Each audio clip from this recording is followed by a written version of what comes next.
In chapter 11, it is titled When Thieves Fall Out. Rajmohan tells the robbers that he is going to kill his wife, who has revealed to Madhav of their plan. But when the Sardar offers to do it for him, Rajmohan, the possessive husband that he is, wants his wife to be left alone.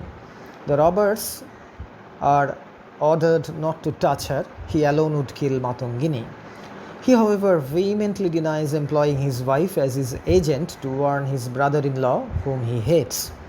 He warns them again, quote, "But hark you, none but I lift a finger against my wife. I will kill her, but no one else must touch her," unquote. Now they enter into a heated argument, and in this situation, Matangini takes this opportunity to quietly slip out of the house. She manages to escape while they are arguing and fighting. In chapter 12, The Friends and the Stranger, Matangini seeks shelter early that morning beside a tamarind tree in the pool. She sees Konok taking a bath and she pours her heart to her best friend. She knows that her death is inevitable, as she says, and that she can never think of going to her sister's home now. Suki's mother, a servant in Mathur Ghosh's household, overhears them and wants to know what the trouble is with Matangini. Konok tells her the wretched woman has been turned out of her house by her husband and she knows not where to seek a shelter. Now Suki's mother replies that quarrels between husbands and wives are frequent and always they are short-lived, and he cites the example of her daughter and sister-in-law. Suki's mother also suggests that Matangini should go to her sister's house.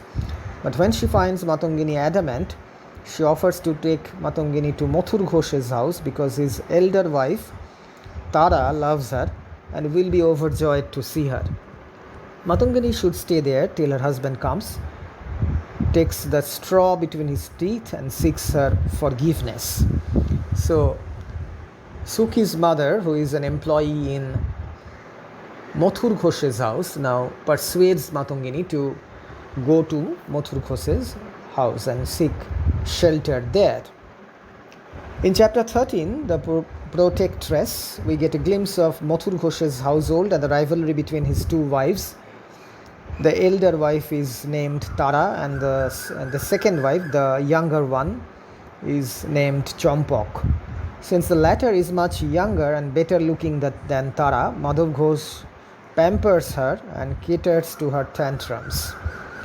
Matangini is readily granted shelter in the house by Tara with Mathur Ghosh's consent. So Matangini at last finds a shelter in Mathur Ghosh's house. In chapter 14, Between Rival Charmers, this does not go well with Champok. Champok doesn't like the fact that Matangini has come to stay with Mathur Ghosh. She feels that she has been sidetracked, so she gets annoyed with her husband. She tells her husband that he has relied only on the report of Suki's mother while granting shelter to Matangini, who knows whether she is not really at fault for being turned out of the house by her husband Rajmohan. Mathur Ghosh is vexed when Champok tells him to part with that woman or send her to her father's house. So, of course, Mathur Ghosh is in a dilemma now, because if he has to listen to Champok, he would have to turn out Matangini from his house.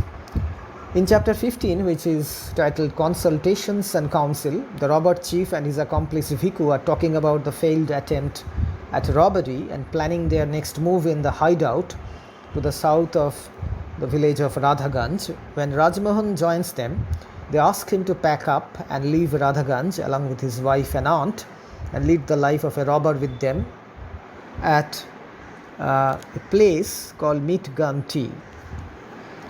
Now, Rajmohan is not exactly charmed with this offer, but he reluctantly agrees.